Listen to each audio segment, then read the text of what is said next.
নমস্কার বন্ধুরা, আশা করি তোমরা সবাই ভালো আছো। আমিও ভালো আছি। সামনেই পৌষ পার্বণ, আর এই সময় কিন্তু আমাদের পিঠে খেতে সবারই ইচ্ছা করে। আর আজকে আমি এমন একটা পিঠের রেসিপি তোমাদের সাথে শেয়ার করব, যেটা বানাতে তোমাদের কোনো ঝামেলাই হবে না, আর কম উপকরণে, এবং যে উপকরণগুলো আমি ব্যবহার করেছি সবসময় সেটা তোমাদের বাড়িতেই থাকবে। আর যখনই ইচ্ছা করবে তখনই কিন্তু এই পিঠেটা বানিয়ে ফেলতে পারবে। আর এই পিঠেটা খেতে এত মজার হয়, এই নিয়ে আমি 2-3বার এই পিঠেটা বানিয়েছি।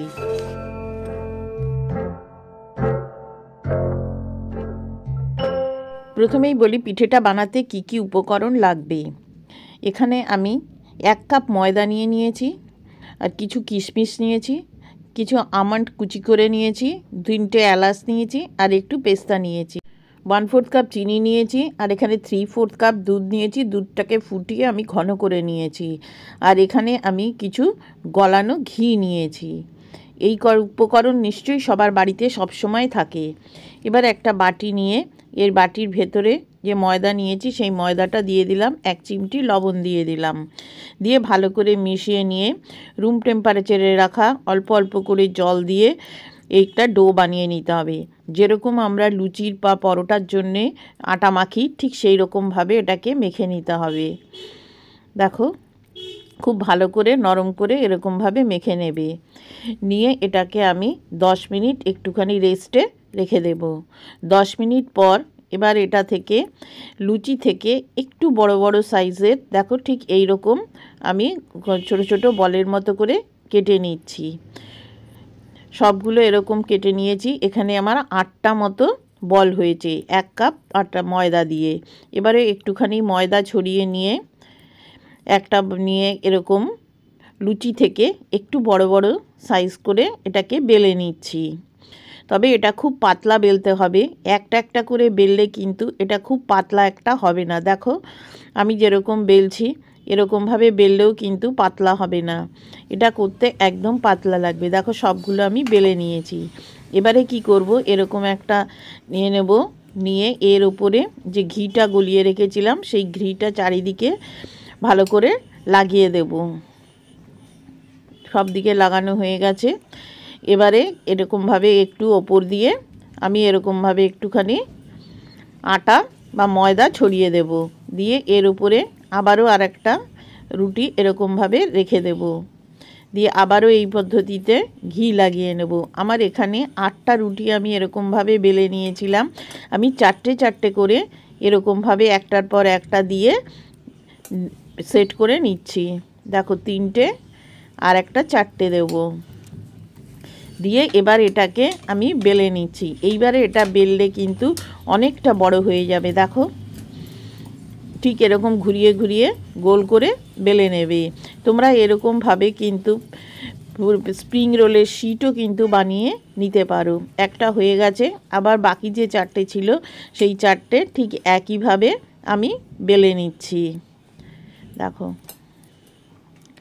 এরকমভাবে দিলে পরে এটা যখন আমি শিটটা বানাবো তখন কিন্তু খুব সুন্দরভাবে খুলে আসবে। দেখো কত বড় তৈরি হয়ে গেছে। এবার এই দুটোকে আমি একটা সাইডে রেখে দিচ্ছি। এবারে একটা কড়াই নিয়ে অর্ধেকটা চিনি দিয়ে দিলাম, চিনিটাকে ক্যারামেল করার জন্য। এরকমভাবে একটু ছড়িয়ে দেবে, গ্যাসের ফ্লেম একদম লোতে রাখবে। দেখবে এটা আপনা থেকে এরকমভাবে গলে গেছে।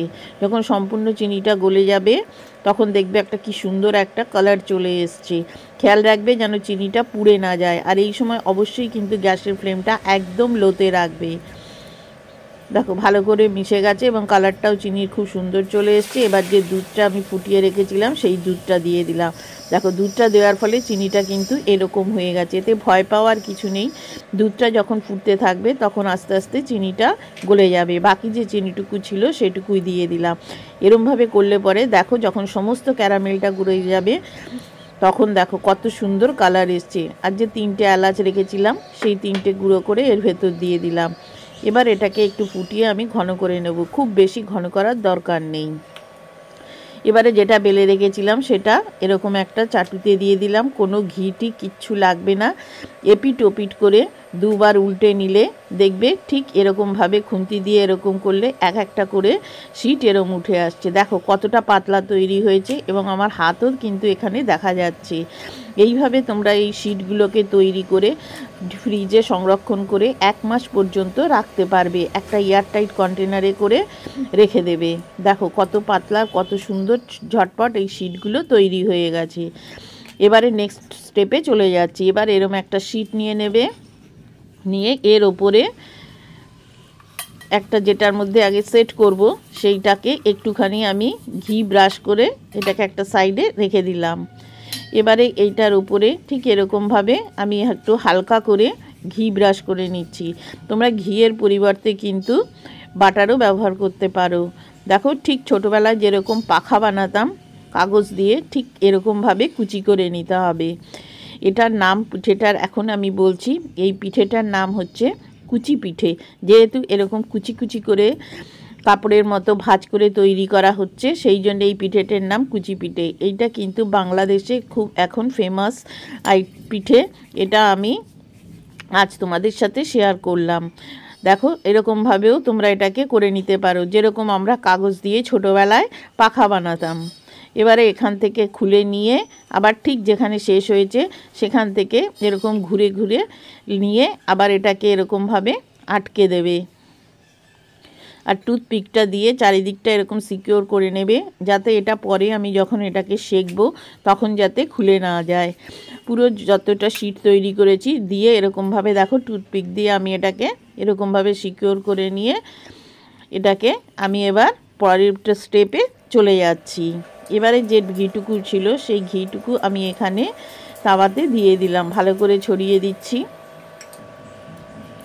তোমরা যদি আমার এই রেসিপিটা ফেসবুক থেকে দেখো তাহলে আমার ফেসবুকে দুটো পেজ আছে, সেই পেজ দুটোকে বাঙালি রান্নাঘর এবং ফান কুকিং উইথ বন্যা ফলো করে নিও। লিংক নিচের ডেসক্রিপশানে দিয়ে দিয়েছি, সেখানে গেলেও তোমরা এই সমস্ত রেসিপিগুলো দেখতে পাবে।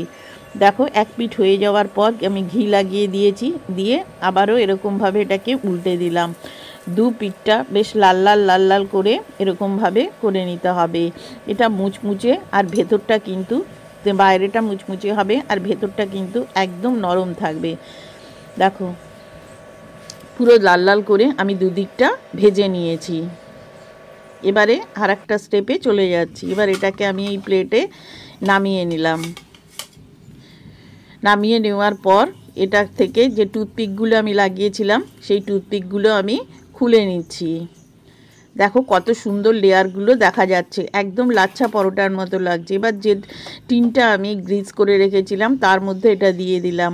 যে দুধটা আমি তৈরি করে রেখেছিলাম সেই দুধটা এবার দিয়ে দিতে হবে। দুধটা কিন্তু অবশ্যই কিন্তু গরম থাকতে হবে, একদম ঠান্ডা হয়ে গেলে হবে না। যদি ঠান্ডা হয়ে যায় তাহলে একটু গরম করে নেবে। এবারে গার্নিশিংয়ের জন্য ওপর দিয়ে আমি একটুখানি তোমার কিশমিশ, আলমন্ড আর পেস্তা দিয়ে দিচ্ছি।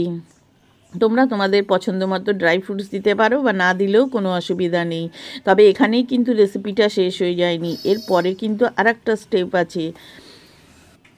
দেখো এরমভাবে এবারে দেখো এখানে আমি একটা কুকার ফ্রিহিট করতে রেখেছি 10 মিনিট। 10 মিনিট পর এটাকে এরকম ঢাকা দিয়ে আমি 15 মিনিট মতো এটাকে কুক করব। 15 মিনিট পর ঢাকাটা তুলে দেখো, বাও কত সুন্দর কালার এসছে দেখো, আর খেতেও কিন্তু বেশ মজার। এবার এটাকে তুলে সম্পূর্ণ ঠান্ডা করে নেবে। দেখো এবার এটা সম্পূর্ণ ঠান্ডা হয়ে গেছে।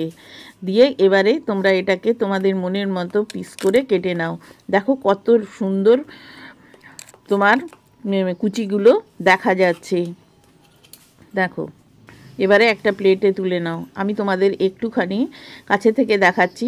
দেখো প্রত্যেকটা লেয়ার কত সুন্দর হয়েছে, আর লেয়ারের ভেতরে কিন্তু দুধটা গিয়ে একদম প্রত্যেকটা লেয়ার একদম জুসি মতো তৈরি হয়েছে।